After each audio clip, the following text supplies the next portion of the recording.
अस्सलाम वालेकुम नाज़रीन, मैं हूँ आदिल निज़ामी और आप देख रहे हैं मेरा डिजिटल चैनल। ना मिडल ईस्ट में वॉर की सिचुएशन है। डिफरेंट एयरलाइंस ने अपना जो फ़्लाइट ऑपरेशन है उसको 6 से 7 मार्च तक सस्पेंड कर रखा था। आज 6 मार्च है तो कई एयरलाइंस ने दोबारा से रिज्यूम किया है, लेकिन कह लें कि जुज़वी तौर पर। वो कौन कौन सी एयरलाइंस हैं ये आपको बताएंगे मिडल ईस्ट की।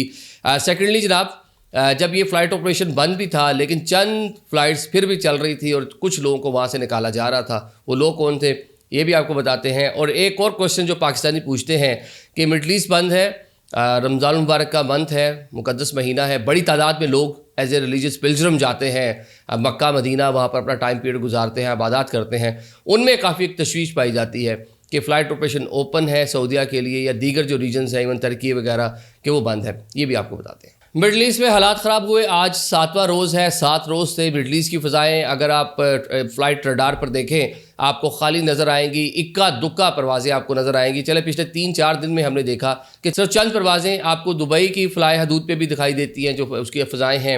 अबू धाबी में भी आपको नज़र आएंगी, इसी तरह कतर में भी चंद परवाज़ें आपको नज़र आएंगी, बहरीन में भी, कुवैत में भी, सऊदी अरेबिया और ओमान तो वैसे ही ओपन है। अब इराक़ की बात करें, उसकी फ़ज़ाएँ बिल्कुल खाली नज़र आएंगी, ईरान बिल्कुल खाली है, शाम बिल्कुल खाली है, लिबनान चंद एक परवाज़ें नज़र आएंगी और साथ में इसराइल जो है वो भी सामो, उसकी भी फ़ज़ाएँ खाली हैं।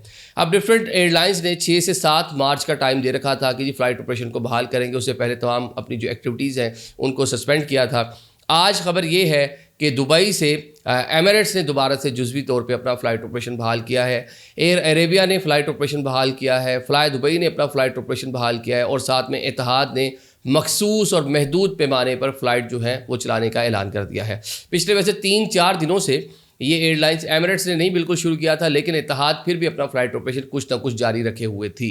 लेकिन आज ये बाकी जो एयरलाइंस हैं इन्होंने भी अपना काम शुरू किया है और इस टाइम दुबई का एयरपोर्ट है, शारजा है, अबू धाबी है और दुबई का जो अल मखतूम एयरपोर्ट है वहाँ से फ़्लाइटें दोबारा से रिज्यूम की जा रही हैं।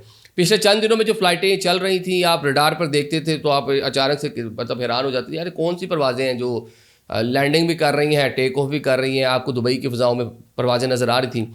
वो सब के सब चार्टर्ड तैयारे थे जो डिफरेंट कंट्रीज़ ने अपने लोगों को निकालने के लिए वहाँ भेजे थे और वो निकाल कर ले गए हैं। फ़्रांस ने काफ़ी सारी फ़्लाइट्स चला ली हैं।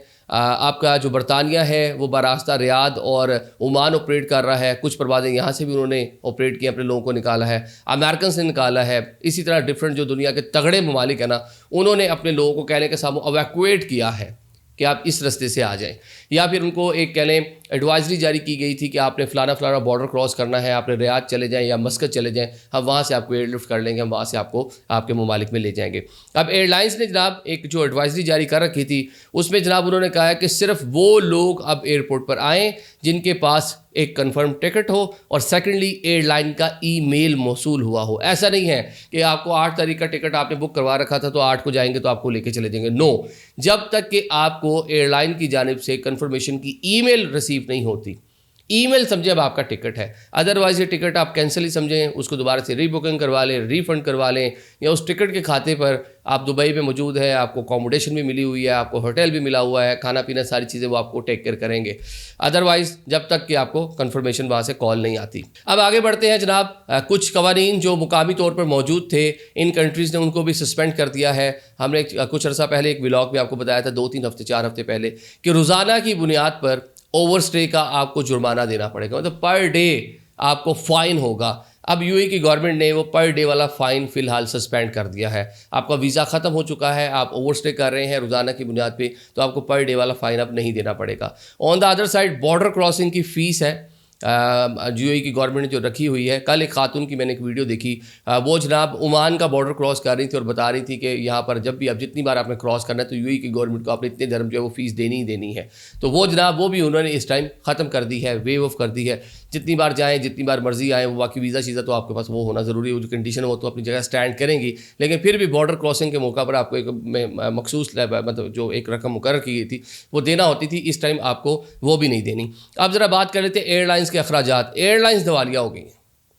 यही मामला चले तो एयरलाइंस का तो कुछ बचना ही नहीं है। ये सिर्फ अब दुबई पे ज़्यादा फोकस है कतर डिस्कस नहीं हो रहा, कतर बहुत ज़्यादा नुकसान हो रहा है वहाँ पर, कुवैत में बहुत नुकसान हो रहा है, बहरीन बहुत ज़्यादा नुकसान हो रहा है। ये सारे ममालिक बड़ी बड़ी एयरलाइंस को ओन करते हैं। इनकी सारा का सारा कह लें कि इंफ्रास्ट्रक्चर टूरिज़म पे बेस कर रहा है। सारा का सारा जो इंफ्रास्ट्रक्चर है, जो उनका डीएनए बनाया इन लोगों ने पेट्रोल के बाद, वो यही था कि दुनिया से इन्वेस्टमेंट्स यहाँ पे आए, बड़ी बड़ी कंपनीज अपने दफातर यहाँ पे खोले। एक तो लोग डर की वजह से वहाँ से भागना चाह रहे हैं, फ्लाइट ऑफ कैपिटल शुरू हो चुका है, कोई माने कि ना माने।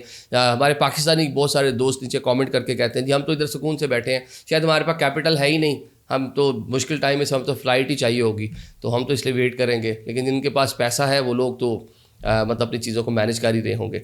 अब जनाब एक तो जहाज़ उड़ नहीं रहे, पेट्रोलियम मसनूआत महंगी होती चली जा रही हैं। अभी तक वहाँ पे जो कमोडिटीज़ हैं उसका कोई फुकदान नहीं है, वाफर मिकदार में मौजूद है। कुवैत के हुकाम, जो बहरीन के हुकाम हैं, वो मॉल्स में नज़र आ रहे हैं, बता रहे हैं, डिफरेंट ऐप्स से बता रहे हैं कि सारा खाना पीना पानी ईच एंड एवरीथिंग वाफर मिकदार में मौजूद है। आपने पैनिक नहीं करना, सब मौजूद है। लेकिन एक जो ट्रस्ट है ना, वो इस टाइम थोड़ा सा कह लें कि वो उसको थोड़ा सा झटका लग गया है। अब ईंधन जो है उसके पैसे बढ़ गए हैं, एयरलाइन जो ऑपरेट करेंगी, अब जो पुरानी टिकट ले रखी हैं, तो बहुत सारे मसाइल हैं एयरलाइन के लिए, शायद उनको दोबारा सीधा होता हो काफ़ी साल लग जाएंगे।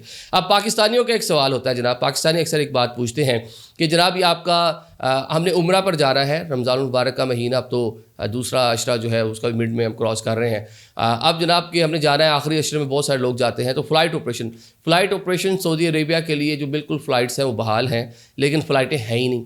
हम तो लोकल जो हमारी जितनी भी एयरलाइन टोटल सारे त्यारे मिला लें, कुछ 35-40 टोटल उनके पास फ्लीट बनता है, सारी एयरलाइंस का मिला भी लें तो कितना हम उसके ऊपर रिलाई कर सकते हैं। हमारा तो सारा का सारा जो फ़्लाइट ऑपरेशन था, सऊदी एयरवेज़ या ये जो जीसीसी ममालिक की दीगर एयरलाइंस थी, फ्लाई दुबई थी, आपकी एयर अरेबिया थी, आपकी एमिरेट्स थी, आपकी इतिहाद थी, आपकी कतर एयरवेज़ थी, तो इनके ऊपर हम लोग तो रिलाई कर रहे होते थे। अब जनाब वो तो बिल्कुल बंद है। तो फ़्लाइट्स अवेलेबल हैं, रेट बढ़ चुके हैं, लेकिन उतनी फ़्लाइट्स अवेलेबल नहीं है। लेकिन सऊदीया के लिए जो आपका फ़्लाइट ऑपरेशन है वो बहाल है, आप बासानी आ जा सकते हैं, बल्कि आप देख रहे हो कि बहुत सारे लोग आ जा भी रहे हैं। इसी तरह दुनिया की जो डिफरेंट रीजन्स हैं वो भी ओके हैं, उधर भी आपको कोई मसला नहीं। टर्किश एयरवेज प्रॉपर्ली ऑपरेट कर रही है, कोई मसला ही नहीं है। आपने कहीं भाई यूरोप अमेरिका जाना है आप चले जाएँ, आपने जनाब ऑस्ट्रेलिया जाना है आप जाए, इंडोनेशिया मलाइशिया जाना है, सेंट्रल एशिया जाना है, दुनिया में कहीं भी जाना है आप चले जाएँ। बट सर मसला है ये जो जीसीसी कुछ 6-7 ममालिक हैं, यहाँ पर थोड़े से मसाइल का सामना करना पड़ रहा है। बाकी ओवरऑल दुनिया ओपन है, कनेक्टिविटी बहाल है। Thank you so much.